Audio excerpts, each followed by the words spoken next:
Hello and welcome to a Smurd P video, and I don't usually do Marvel Select reviews. However, Apocalypse looked too good to resist, should we say. So we've still got the plastic packaging going on here. We got this nice sort of blood red, I'm gonna say. It's probably not blood red. Here he is. He's plastic cage. Turn this around like so. You then got him on his back. So, and it's got this little spill. Born in the small Egyptian settlement of Agrabah almost 5,000 years ago. The being originally dubbed Onsoba was the world's first known mutant. Nur struggled through countless ordeals, all the whole formulating an ideological akin to survival of the fittest, using advanced alien crystal technology as well as his own mighty mutant powers. Nur becomes the mighty conqueror Apocalypse. Did he conquer anything? No. Anyway, influencing history throughout the ages and reemerging in the modern era to wreak havoc alongside the chosen harbingers, the Horsemen. This Marvel Select action figure, Apocalypse, is based on his appearance in Marvel Comics. It includes interchangeable hands and features 16 points of articulation designed by Eamon, I can't pronounce that second name, apologies, and sculpted by Gentle Giant Limited. There we go. So we've got some nice stuff on the back. I say we get this figure open and have a look at him. So, Apocalypse out of his packaging looks very, very beautiful. So, let me just try and bring him in a little bit closer. And adjust my light. So, he does have only this one head, which, if I can get this to focus, you can see it is a very, very nice head sculpt. Although I feel like they could have given us another head. Maybe I'm being a bit pedantic. The colors on here do look very, very nice. You've got these different styles of blue all the way through. Beautiful A for Apocalypse on the belt. It's like he needed them to know his name. Good old 80s releases. Then you got these mechanical pieces that just sort of pop in there in the boots, etc., which look really good. Then he's got the tentacles. Now the tentacles are very, very tight to move, and then they just stick in the back of the arms like so.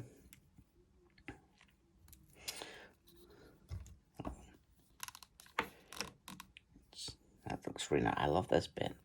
It's really nice. So it's got some really, really good paintwork, and that's what you need to think about if you're collecting other lines. This is not about articulation. This is about how it looks and giving us the best looking Apocalypse they could have given us. Oh my God, I'm so sorry. I can't seem to get my phone to adjust. Don't drop. There we go. So there is movement in the head. You could probably do a 360 there, but you've got this piece around here which sort of restricts it. Head does go round and up and down. Can lift this up. Just air with caution.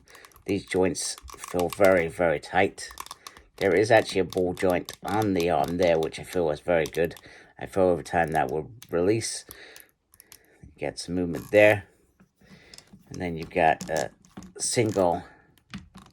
Oh, wow. I'm going to be very careful. That's not to put. Oh my goodness.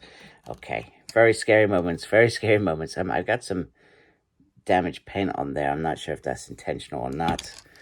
That is there. The hand obviously pops off because lots of things can pop in there. So I will look at that in a minute. So the hand can go all the way around. You do have a little up. And a little down as well. There we go. Okay. Right. So lots of stiff joints here. So I'm just going to err on the air of caution. There is movement on the upper torso. And there is movement on the bottom, on the waist. He can't do almost a whole split. So he does have some, I've got to say, it has more articulation than I was expecting. Some movement there.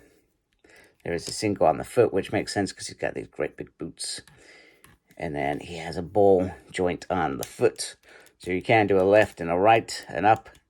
and a down. So there is lots of opportunities to pose this figure, which is really, really nice.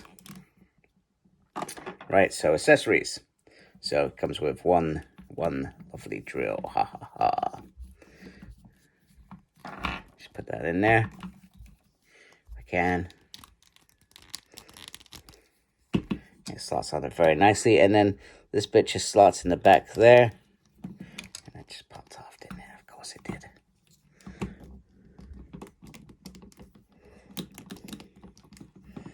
There we go. And that does look very, very cool. I do like that. That looks damn awesome. Whew.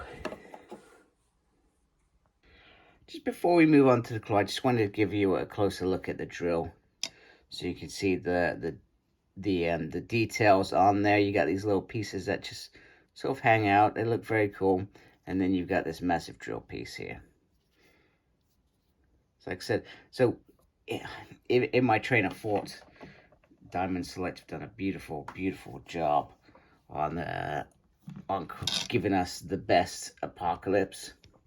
It's not a line I usually collect at all, but just looking at the beauty of what they've given us. It's a shame that there's no articulation here, because this would have been perfect. But once again, the idea is that it is not, even though it's got posability, it's not a posable figure as such.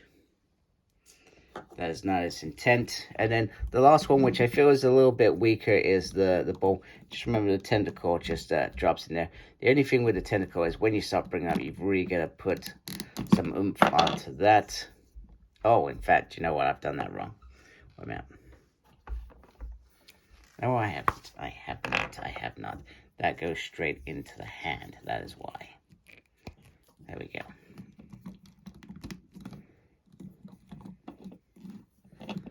Like so.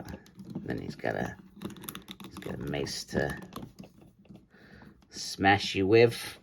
So the mace just I think the only issue that I have with the mace is the color just seems a little bit too blue, maybe. I'm just making crap up. And he also comes with two, obviously, hands, etc. Which once again, you can carefully pop that off. Carefully pop that in. And it just slots in there very, very nicely.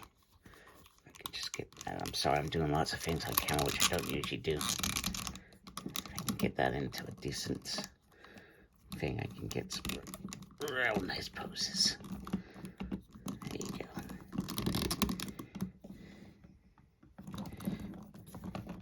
He looks mad. That's pretty awesome. This is a beautiful, beautiful figure. I really like it. So let's bring in some other Apocalypses that I have from the Marvel Legend line.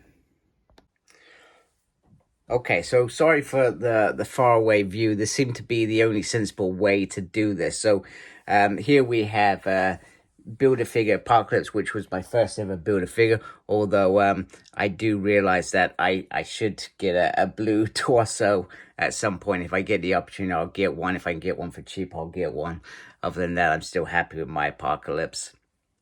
So that's the first one. Series 5 Apocalypse from Marvel Legends, which was in my collection for about a good 10 years, I suspect, before this one came along and replaced it. I still like that one. In fact, I was thinking of just grabbing it just for, you know, nostalgia's sake, etc.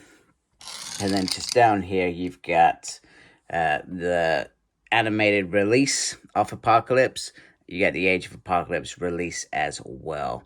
Now, if I wanted to be really apocalyptic, I could have gone and got the 3.75 Apocalypse from the X Factor pack, or the individual one from those series as well, but I'm not going to. I like my Apocalypses that I have. I may get that Marvel Legends one again at some point, but for now, I'm happy with my Apocalypse. And I tell you what, if HasLab are going to ever do an Apocalypse-sized Sentinel, I am in. So, you know, we could only hope that is something that happens. You know, it is the 60th anniversary for X-Men, so who knows? Who knows indeed.